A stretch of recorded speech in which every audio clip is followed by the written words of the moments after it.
El viento helado de noviembre azotaba el rostro de Alvaro mientras corría por las calles empedradas de Salamanca, con el corazón latiendo tan fuerte que temía que ese ilu escapar del pecho. No era solo el frío lo que lo hacía temblar. Era el recuerdo de la mirada de Diego, esos ojos verdes, que lo habían perseguido desde el primer día de universidad. Había jurado no volver a cruzarse con él, pero el destino, cruel y caprichoso, tenía otros planes. Alvaro, de 20 años, era un estudiante de literatura en la Universidad de Salamanca. Delgado, con cabello negro que siempre caía sobre sus ojos oscuros, tenía un air tímido que lo hacía destacar entre la multitud de estudiantes seguros de sí mismos. Había llegado a la ciudad desde un pequeño pueblo en Extremadura, cargando sueños de escribir novelas que cambiaran el mundo y un secreto que guardaba con celo. Era gay, y nadie, en ni siquiera su familia, lo sabía. En un lugar donde todos parecían conocerse. Mantener esa verdad oculta era como caminar sobre un campo minado. Diego, en cambio, era todo lo opuesto. A sus 21 años, era el típico chico malo de la facultad de Derecho. Alto, de cabello castaño revuelto, con una cicatriz apenas visible en las cejas cubierta que le daba un air de peligro. Sus amigos lo seguían como si fuera un líder nato, y su risa resonaba en los pasillos como un desafío constante. Pero para Alvaro, Diego no era solo un estudiante popular, era su tormento. Desde el primer semestre, Diego lo había convertido en su blanco favorito. Empujones en los pasillos, comentarios mordaces sobre su ropa de pueblo, risas crueles que hacían eco en las aulas. Alvaro no entendía por qué Diego lo odiaba tanto, pero cada encuentro con él era una puñalada a su autoestima. Esa tarde, mientras Alvaro cruzaba el patio de escuelas, Diego apareció de la nada, bloqueando el paso. Sus amigos estaban a unos metros, riendo y fumando, pero Diego estaba solo frente a él, con una expresión que Alvaro no pudo descifrar. ¿Qué quieres, Diego? Preguntó Alvaro, su voz temblando de rabia y miedo. Diego no respondió de inmediato, solo lo miró, con esos ojos verdes que parecían atravesarlo. Por un segundo, Alvaro pensó que iba a golpearlo, pero Diego solo murmuró, no eres tan débil como pareces, ¿verdad? Antes de darse la vuelta y desaparecer entre la multitud. Esa noche, Alvaro no pudo dormir. Las palabras de Diego giraban en su cabeza como un torbellino.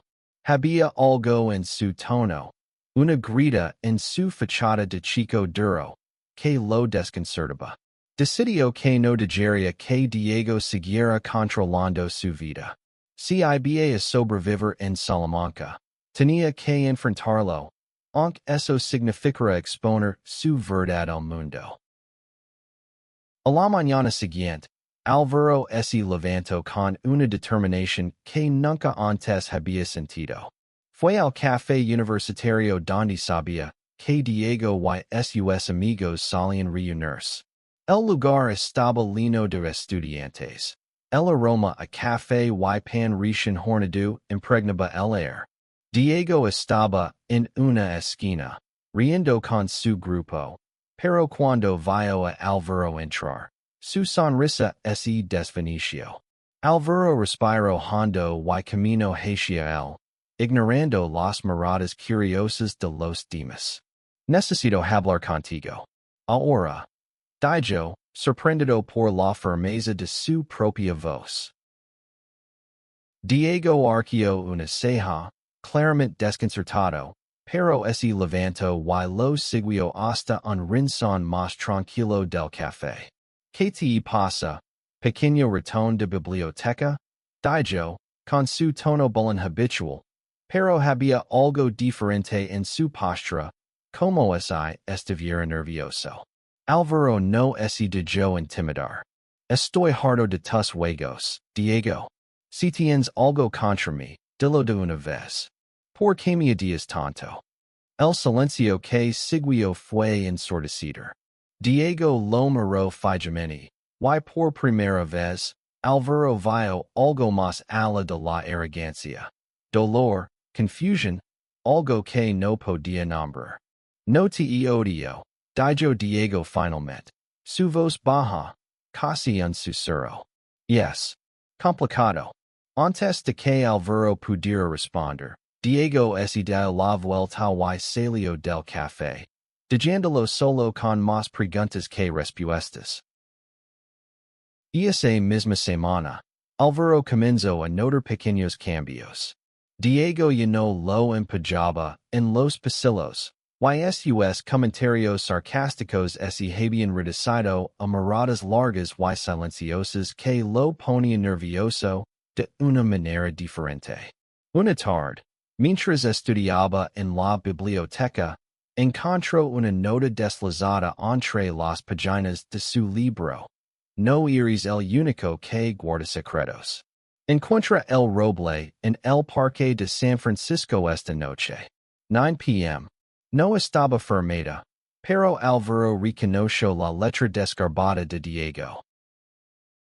El parque de San Francisco, con sus árboles centenarios y senderos oscuros, era un lugar donde los estudiantes solían reunirse para fiestas clandestinas o conversaciones privadas. Álvaro dudó, pero la curiosidad fue más fuerte que el miedo.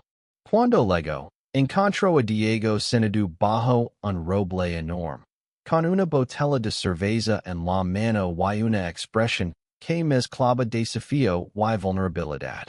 No pensé que vendrías, dijo Diego, sin mirarlo directamente. ¿Qué quieres, Diego? Preguntó Álvaro, manteniendo la distancia. Diego dio un sorbo a su cerveza, como si necesitara valor líquido, y luego lo miró a los ojos. Quiero que sepas la verdad. No te odio, Álvaro. Nunca lo hice. Todo lo que hice fue para mantener lejos. Porque no podía soportar lo que siento cuando estás cerca. Álvaro sintió que el suelo se desvanecía bajo sus pies. ¿Qué estás diciendo? Logró articular, su voz temblorosa. Diego se puso de pie, acercándose lentamente. Estoy diciendo que estoy cansado de esconderme. Que cada vez que te vea, quería odiarte porque era más fácil que admitir. Que me gustas. Mucho. El mundo de Álvaro se detuvo. Había pasado meses temiendo a Diego, odiándolo, y ahora, bajo la luz tenue de una farola, ese mismo chico estaba confesando algo que Álvaro nunca imaginó posible. No sabía si quería gritar, correr o quedarse allí para siempre. Pero antes de que pudiera decidir, Diego dio un paso más cerca. Y el espacio entre ellos se llenó de una tensión que ninguno podía ignorar. Álvaro retrocedió un paso, su mente era un caos. Las palabras de Diego resonaban en su cabeza, pero no podía procesarlas. ¿Y es una broma? Preguntó, su voz quebrándose. Diego negó con la cabeza, sus ojos verdes brillando bajo la luz de la farola. No es una broma, Álvaro. Nunca he sido más serios en mi vida. El aire frío del parque parecía congelar el tiempo. Álvaro quería creerlo, pero los meses de burlas, los empujones, las risas crueles de Diego y sus amigos ardían en su memoria. ¿Por qué ahora? Dijo, cruzando los brazos para protegerse, no solo del frío, sino de la vulnerabilidad que sentía. ¿Por qué después de hacerme la vida imposible? Diego suspiro, pasándose una mano por el cabello. ¿Por qué soy un idiota? ¿Veo? ¿Por qué no sabía cómo lidiar con esto? Hizo un gesto vago entre ellos. En mi casa, en mi mundo, estas cosas no se hablan. Mi padre. El mi materia es supera. Crecí pensando que lo que sincha era un error. Algo que debía ignorar. Why tú? Tú eres como un maldito espejo, mostrándome todo lo que quería pero no podía tener. Álvaro sintió una punzada en el pecho. Había pasado toda su vida escondiendo quién era, temiendo el rechazo de su familia, de sus amigos de pueblo. Pero escuchar a Diego, el chico que parecía tan seguro de sí mismo, admitir su propio miedo, lo desarmó. Entonces, ¿por qué no me dejaste en paz? Preguntó, su voz más suave ahora. Diego soltó una risa amarga. ¿Por qué no podía? Cada vez que te veía, quería hablar, estar cerca de ti. Pero en lugar de eso, hacía lo único que sabía hacer, actuar como un imbécil. Era más fácil hacer enojar que enfrentarme a mí mismo. Por un momento, ninguno habló. El sonido de las hojas crujiendo bajo el viento llenaba el silencio. Álvaro no sabía qué hacer con esa confesión.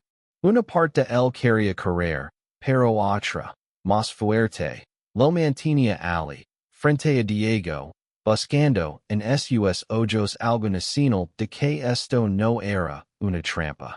Finalmente, dijo, si esto es verdad, entonces no puedes seguir tratándome como lo hacías. No voy a ser tu punching bag, Diego. Diego asintió, su expresión seria. Lo sé. Why lo siento. No espero que me perdones ahora, pero puedes darme una oportunidad para demostrar que no soy solo el idiota que conoces? Álvaro dudó.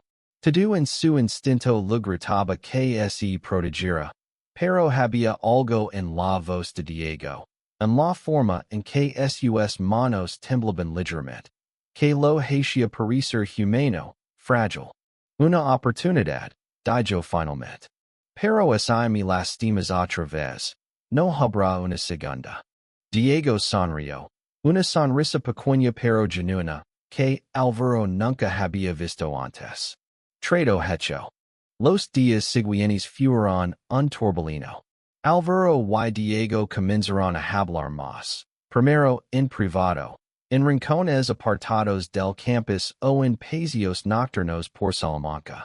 Álvaro descubrió que Diego no era solo el chico arrogante que había conocido. Había crecido en un barrio obrero de Madrid, con un padre estricto que esperaba que fuera el hombre de la casa desde los 15 años. La fachada de chico duro era solo eso. Una fachada para sobrevivir en un mundo que no aceptaba a alguien como él. Una noche, mientras caminaban por el puente romano, Diego tomó la mano de Álvaro. Fue un gesto pequeño, casi inconsciente, pero para Álvaro fue como si el mundo entero se detuviera. Nadie los veía, la ciudad estaba en silencio, iluminada solo por las luces tenues de las farolas. Nunca he hecho esto. Admitió Diego, su voz baja. Nunca me he permitido sentir algo así. Álvaro apretó su mano, su corazón latiendo con fuerza. Yo tampoco, confieso. Siempre he tenido miedo de lo que pasaría si alguien lo supiera. Diego lo miró, y por un momento, Álvaro pensó que iba a besarlo. Pero Diego solo sonrió y dijo, entonces, tal vez podemos tener miedo juntos. A medida que pasaban las semanas, su relación creció en secreto. Se encontraban en cafeterias fuera del campus, intercambiaban notas en la biblioteca, compartían risas y confesiones bajo las estrellas. Pero no todo era perfecto. Los amigos de Diego comenzaron a sospechoar, especialmente su mejor amigo, Raúl, un chico ruidoso que siempre estaba buscando problemas. Una tarde, Raúl los vio juntos en un parque y no ocultó su desprecio. ¿Qué haces con este perder Diego? Dijo, su voz cargada de burla. Diego es tenso, pero no soltó la mano de Álvaro. Calate, Raúl. Respondió, su tono cortante. No es de tu incumbencia. Raúl se rió, pero había algo oscuro en su mirada. Álvaro sintió un nudo en el estómago. Sabía que esto no terminaría bien. Esa noche, Diego llegó al apartamento de Álvaro con un moretón en la mejilla. Raúl y los demás no lo entienden, dijo, evitando la mirada de Álvaro. Me dieron un ultimátum, o dejo de verte, o estoy fuera del grupo. Álvaro sintió una olida de culpa. ¿Y qué les dijiste? Preguntó, temiendo la respuesta. Diego lo miró, sus ojos llenos de determinación. Les dije que se fueran al infierno. No voy a perder por ellos. Álvaro no supo qué decir. Por primera vez, sintió que Diego estaba dispuesto a arriesgarlo todo por él. Pero también sabía que esto era solo el comienzo de los problemas. Salamanca, aunque hermosa, no era un lugar fácil para dos chicos que querían estar juntos. Y el pasado de Diego, con su familia y sus expectativas, seguía siendo una sombra que los perseguía. El invierno llegó a Salamanca con un frío que calaba los huesos, pero para Álvaro, el calor de estar cerca de Diego era suficiente para soportar las heladas mañanas. Habían encontrado un ritmo, un equilibrio frágil entre sus mundos secretos y la vida pública que, los obligaba a esconderse. Sin embargo, la ciudad, con sus calles estrechas y sus ojos curiosos, no era un lugar donde los secretos duraran mucho. Una mañana, mientras compartían un café en una pequeña plaza cerca de la Catedral Nueva, Álvaro notó que Diego estaba más calado de lo habitual. ¿Qué pasa? Preguntó, colocando una mano sobre la de Diego bajo la mesa. Diego suspiró, mirando la taza como si pudiera encontrar respuestas en el fondo.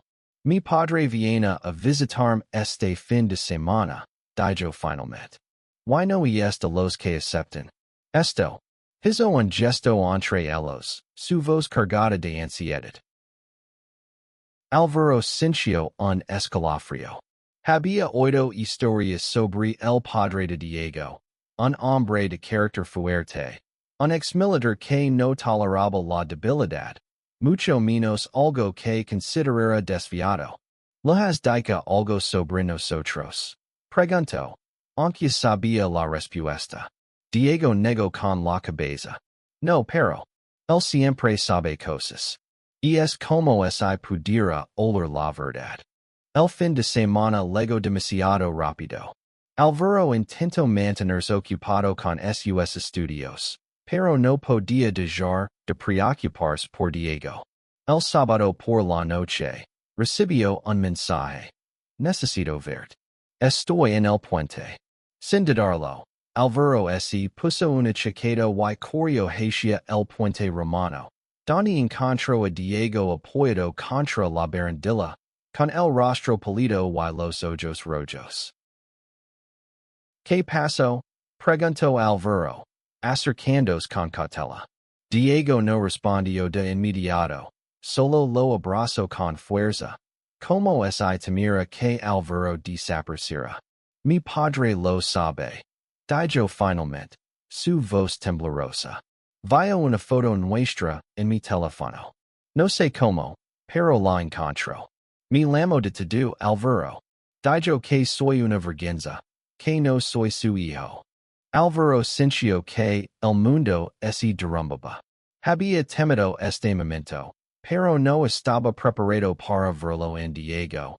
El chico que siempre parecía indestructible. Lo siento. Susurro, sin saber que más decker. Diego se apartó, limpiandos los ojos con rabia. No es tu culpa. Es mía, por no ser lo suficientemente valiente para enfrentarlo antes. Esa noche, hablaron hasta el amanecer, sentados en un banco junto al río Tormes. Diego le contó cómo había crecido bajo la sombra de su padre, siempre tratando de cumplir con sus expectativas, siempre fallando. Álvaro compartió su propia historia. La vergüenza de esconder quién era en su pueblo, el miedo a decepcionar a su madre, una mujer devota que creía que el amor entre hombres era un pecado. Por primera vez, se sintieron completamente desnudos el uno frente al otro, no físicamente, sino emocionalmente. ¿Qué vamos a hacer? Preguntó Álvaro cuando el cielo comenzó a clarear. Diego lo miró, y a pesar del dolor en sus ojos, había una chispa de determinación. No lo sé, pero no voy a dejar que mi padre decida quién soy. Ni quién amo. Álvaro sonrió, aunque el miedo en lo carcomía. Por primera vez, sintió que podían enfrentar cualquier cosa, siempre y cuando estuvieran juntos. Pero la realidad no tardó en golpearlos. El lunes, en la universidad, los rumores comenzaron a circular. Alguien, probablemente Raúl, había difundido que Diego y Álvaro eran más que amigos. Las miradas, los susurros y las risas disimuladas los seguían por los pasillos. Álvaro intentó ignorarlo, pero Diego estaba visiblemente tenso, como un animal acorralado. No dejes que te afecte, le dijo Álvaro, apretando su mano en un momento de privacidad. Pero Diego no respondió, solo miró al suelo, como si estuviera librando una batalla interna. Esa tarde, Raúl y su grupo los enfrentaron en el patio central. Así que es verdad. Diego, dijo Raúl, con una sonrisa cruel. Siempre supe que eres débil. Diego dio un paso adelante. Sus puños cerrados, pero Álvaro lo detuvo. No vale la pena, susurró. Diego lo miró, y por un momento, Álvaro temió que ignorara su consejo. Pero finalmente, Diego relajó los hombres y dijo. Piensa lo que quieras, Raúl. No me importa. La confrontación no terminó en golpes, pero dejó una marca. Diego estaba más distante, como si el peso del rechazo lo estuviera aplastando.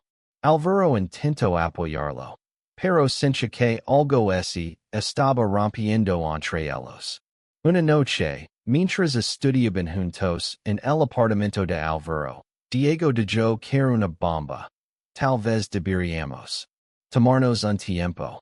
Álvaro sintió que el air lo escapaba. ¿Qué estás diciendo? ¿Por mí? ¿Por tu padre? ¿Por Raúl? Diego negó con la cabeza.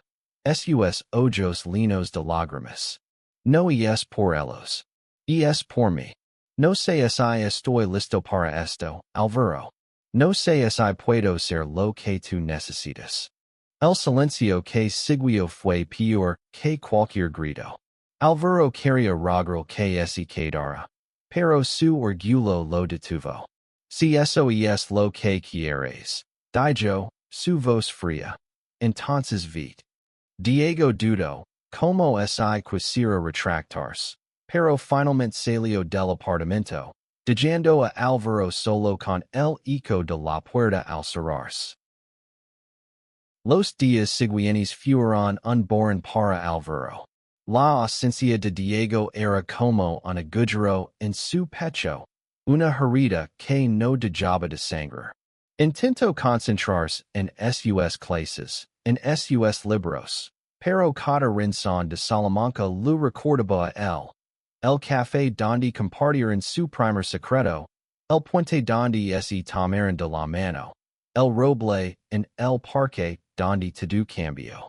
Alvaro se preguntaba si había cometido un error al dejarlo ir tan fácilmente, pero el dolor de su partida era demasiado crudo para buscar respuestas. En la universidad, los rumores no cesaban. Algunos estudiantes lo miraban con curiosidad, otros con desprecio. Alvaro intentó ignorarlos, pero cada comentario susurrado era como una aguja en su piel. Una tarde, mientras salía de una clase, se encontró con Raúl en el pasillo. Parece que tu noviecito te abandonó, dijo Raúl, con una sonrisa venenosa. Alvaro apretó los puños, pero no respondió. No le daría a Raúl la satisfacción de verlo derrumbarse. Sin embargo, no todos eran crueles. Clara, una compañera de literatura que siempre había sido amable con Alvaro, lo encontró en la biblioteca una noche, con los ojos rojos de tanto leer, o tal vez de tanto contener las lágrimas. Hoy, Alvaro, dijo suavemente, sentándose a su lado. No sé qué pasó entre tú y Diego, pero quiero que sepas que no estás solo. Hay gente aquí que te apoya, ¿sabes? Alvaro sonrió débilmente, agradecido por sus palabras. Clara no lo presionó para que hablara, pero su presencia fue un recordatorio de que no todo el mundo lo juzgaba. Y esa noche, decidió escribir, no una novela, como siempre había soñado, sino una carta para Diego. Versió todo en esas páginas. El dolor, el amor, la esperanza de que algún día pudieran superar sus miedos. No sabía si alguna vez se la daría, pero escribirla fue como liberar una parte del peso que llevaba. Mientras tanto, Diego no estaba en mejor estado. Había vuelto a su antiguo grupo de amigos, o al menos lo intentaba, pero sin Raúl, que lo había traicionado. Y con los demás manteniendo la distancia, se sentía más solo que nunca. Pasaba las noches caminando por Salamanca, evitando los lugares que lo recordaban a Alvaro, pero era inútil. Cada esquina de la ciudad estaba impregnada de él. Una noche, incapaz de soportar el vacío, Diego fue al apartamento de Alvaro. Era tarde, casi medianoche. Y la ciudad estaba en silencio. Tocó la puerta, con el corazón en la garganta, temiendo que Alvaro lo rechazara. Cuando la puerta se abrió, Alvaro estaba allí, con el cabello desordenado y una expresión de sorpresa que rápidamente se convirtió en cautela. ¿Qué haces aquí? Preguntó, su voz fría. Cometí un error, dijo Diego, sin rodeos. No debí alejarme. No debí dejar que el miedo ganara. Alvaro lo miró, buscando alguna señal de que esto no era otro juego. Me lastimaste, Diego, dijo finalmente. No sé si puedo confiar en ti otra vez. Diego asintió. Sus ojos llenos de arrepentimiento. Lo sé. Y no espero que lo hagas de inmediato. Pero estoy dispuesto a hacer lo que sí para recuperarte. Por favor, Alvaro, dame otra oportunidad. Alvaro dudó, pero algo en la voz de Diego, en la forma en que sus manos temblaban, lo hizo ceder. Entra, dijo, abriendo la puerta. Y esa noche, hablaron hasta el amanecer, desentrañando los nudos de sus miedos y esperanzas. No fue una reconciliación instantánea, pero fue un comienzo. Diego permitió ser honesto, no solo con Alvaro, sino consigo mismo.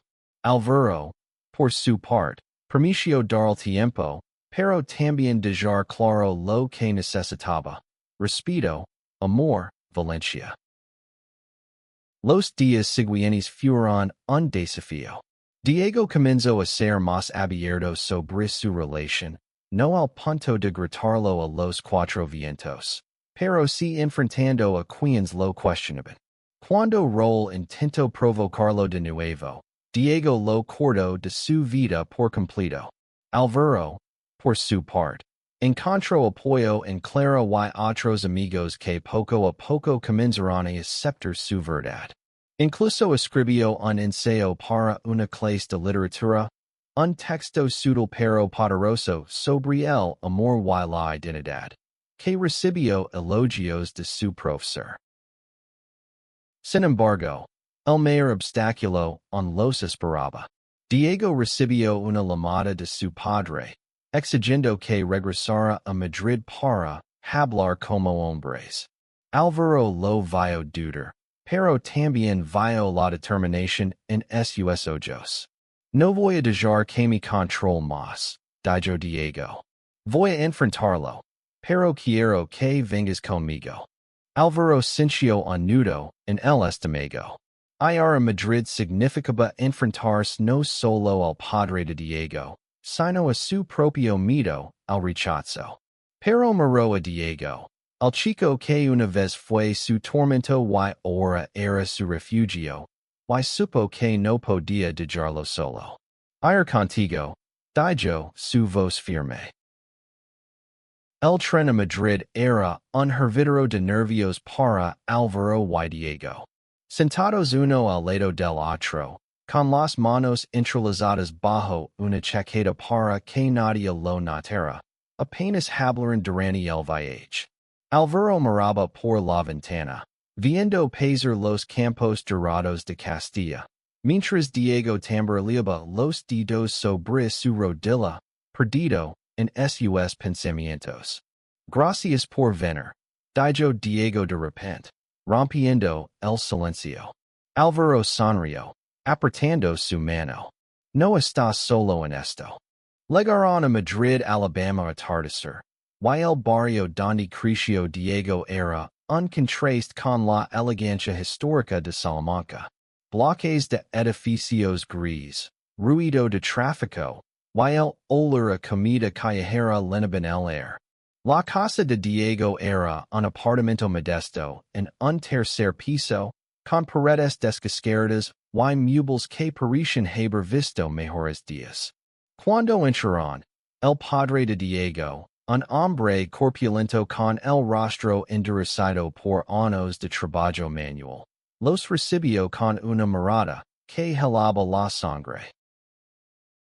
¿Quién es este?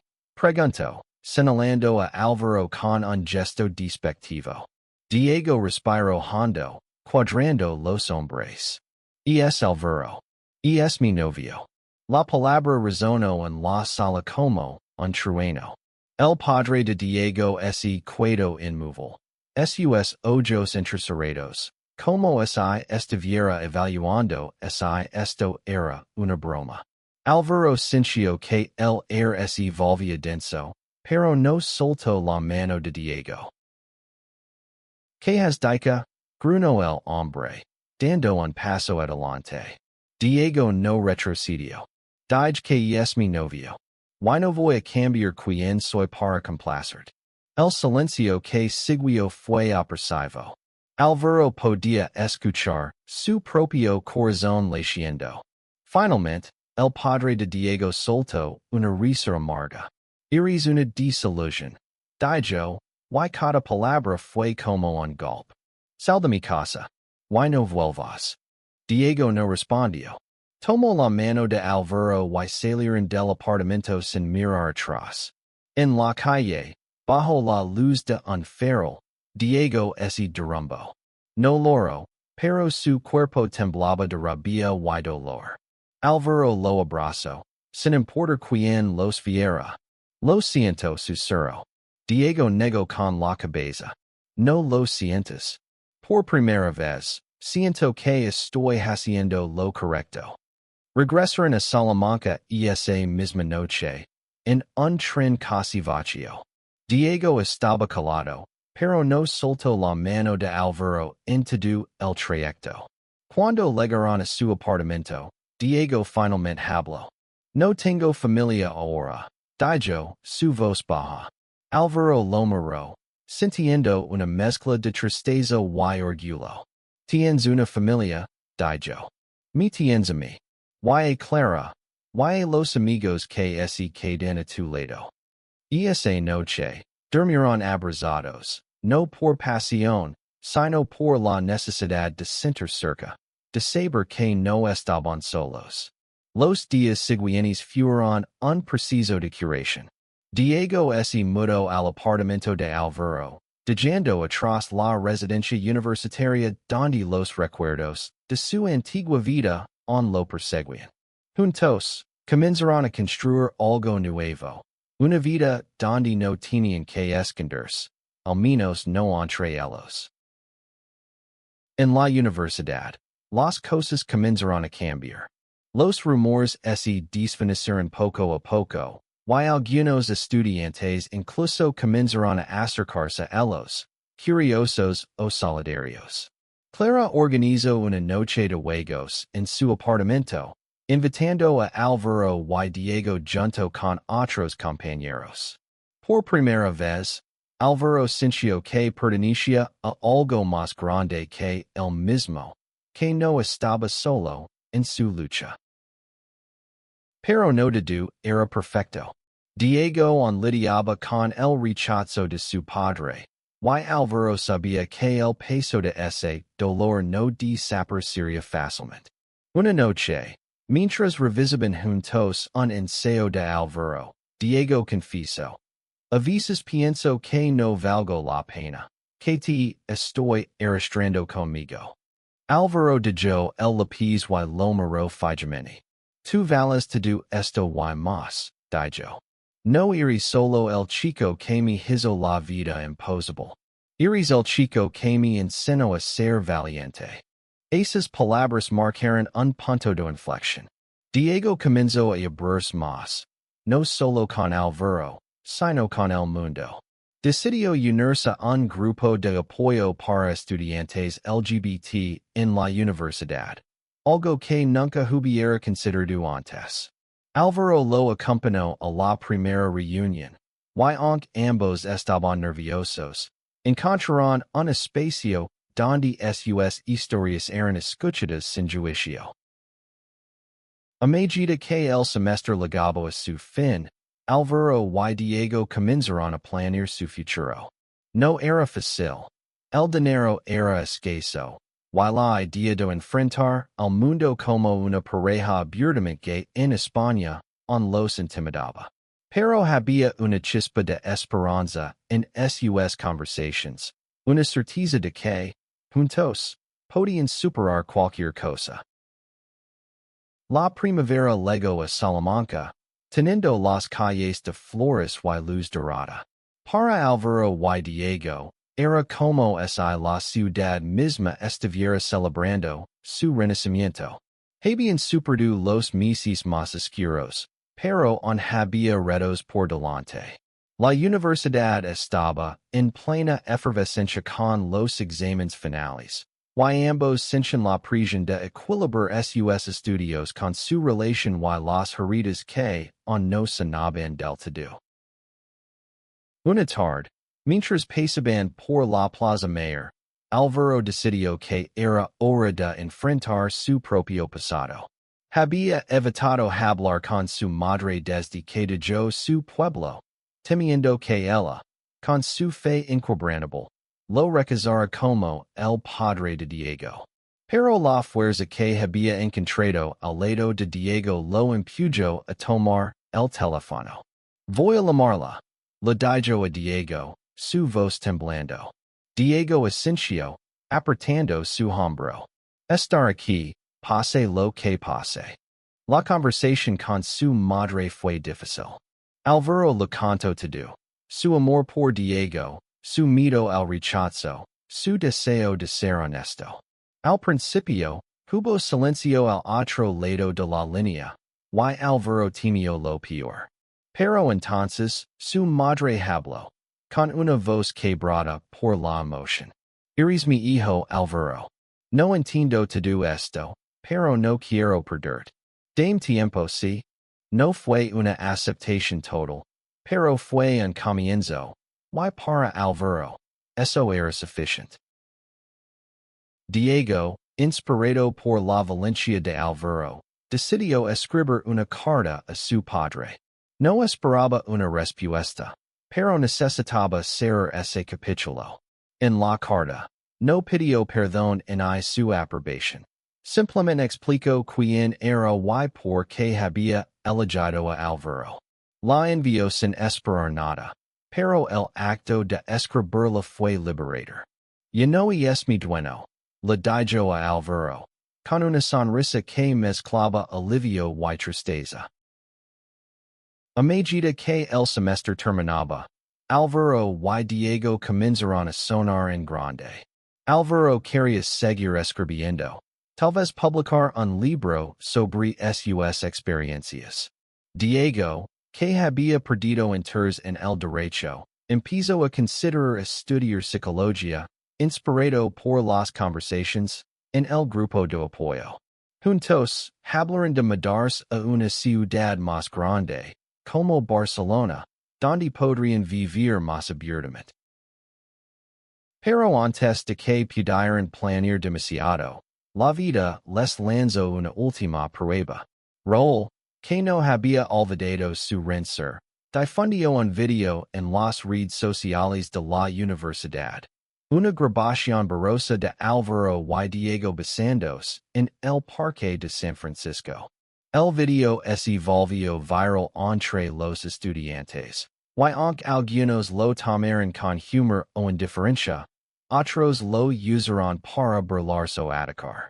Alvaro sintió que el mundo se le venía encima otra vez, pero Diego reaccionó de una manera que no esperaba. En lugar de esconderse, Diego publicó una respuesta en las redes sociales. Era una foto de él y Alvaro, tomados de la mano en la Plaza Mayor, con un mensaje simple. Esto es lo que soy. Si no te gusta, no es mi problema.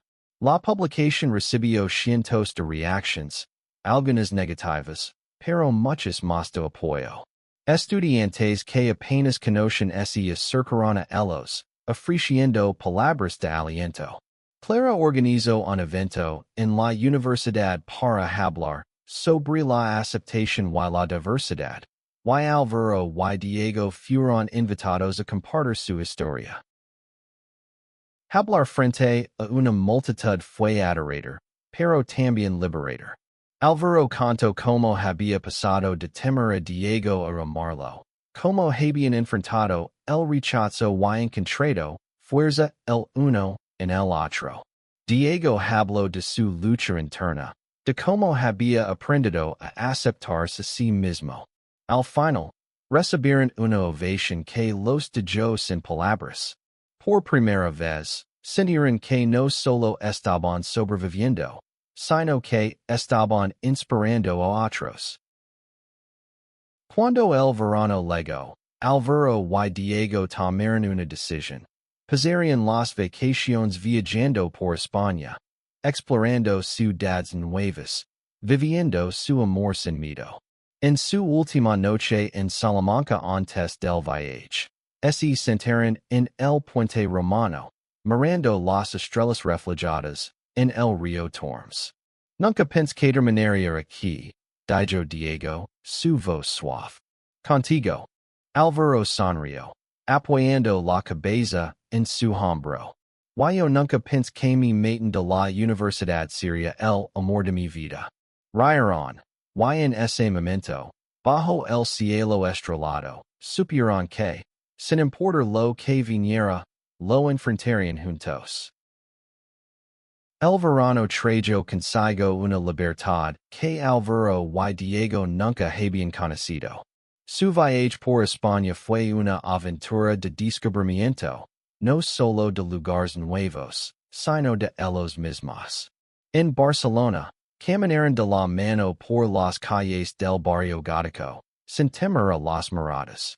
En Granada, se perdieron en los jardines de la Alhambra, susurrando promesas bajo los naranjos.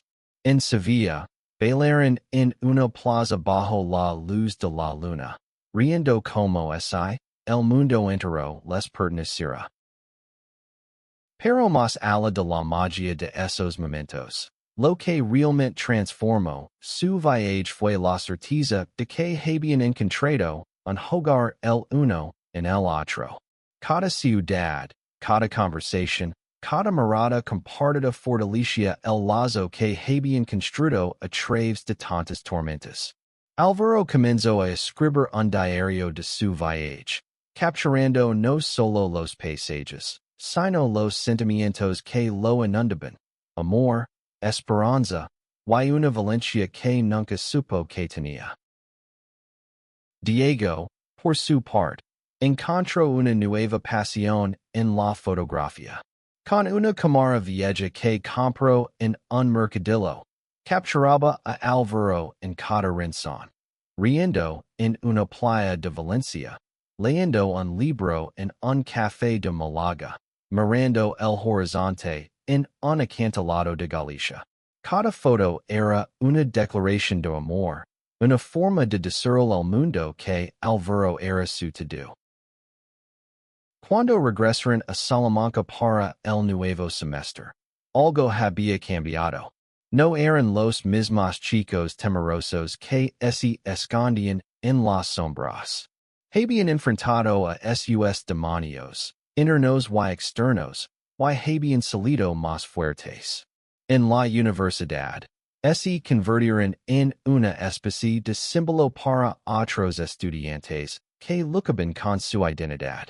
Organizaron talleres con el grupo de apoyo, hablaron en eventos sobre diversidad, y poco a poco comenzaron a cambiar la cultura del campus. Un día, Álvaro recibió una carta inesperada. Era de su madre. En ella, le decía que había estado yendo a un grupo de apoyo para padres, intentando entender mejor su mundo. No permito entenderlo todo, escribió, pero permito intentarlo. Quiero ser parte de tu vida, Álvaro. Las lágrimas cayeron mientras leía, y Diego lo abrazó, sin necesitar palabras para entender lo que significaba. Diego, por su parte, nunca recibió respuesta de su padre, pero encontró paz en esa ausencia. No necesito su aprobación. Le dijo a Álvaro una noche, mientras compartían una botella de vino en su apartamento. Tengo la tuya, y eso es más que suficiente. Álvaro sonrió, sintiendo que el peso de su pasado finalmente se desvanecía. A medida que el año avanzaba, Álvaro y Diego comenzaron a planear un futuro más grande. Álvaro envió su manuscrito, una novela basada en su historia, a varias editoriales. Diego se inscribió en casos de psicología, decidido a ayudar a otros a encontrar la paz que él había encontrado. Juntos, sonaban con una vida donde no tuvieron que esconderse, donde pudieran ser ellos mismos sin miedo. En su último día en Salamanca antes de mudarse a Barcelona, volvieron al Puente Romano, el lugar donde todo había comenzado. El río Tormes brillaba bajo el sol, y la ciudad parecía despedirse de ellos con un susurro. Diego tomó la mano de Álvaro y la apretó con fuerza. Gracias por no rendirte conmigo, dijo, su voz cargada de emoción. Álvaro lo miró, sus ojos brillando con lágrimas de felicidad. Gracias por enseñarme a amarme a mí mismo, respondió. Se besaron, sin importar quién los viera, y en ese momento, supieron que habían encontrado algo más grande que el miedo, el rechazo o el dolor. Habían encontrado el amor, y eso era suficiente para enfrentar cualquier cosa. Su historia no terminó allí. En Barcelona, Álvaro publicó su novela, que se convirtió en un éxito inesperado, tocando los corazones de miles de lectores. Diego comenzó su carrera como terapeuta, ayudando a jóvenes a aceptarse a sí mismos. Juntos, construyeron una vida llena de amor, risas y la certeza de que, sin importar los obstáculos, siempre tendrían el uno al otro. Y así, el chico que una vez fue el matón de la universidad se convirtió en el amor de la vida de Álvaro, demostrando que incluso en los lugares más oscuros, el amor puede encontrar una manera de brillar.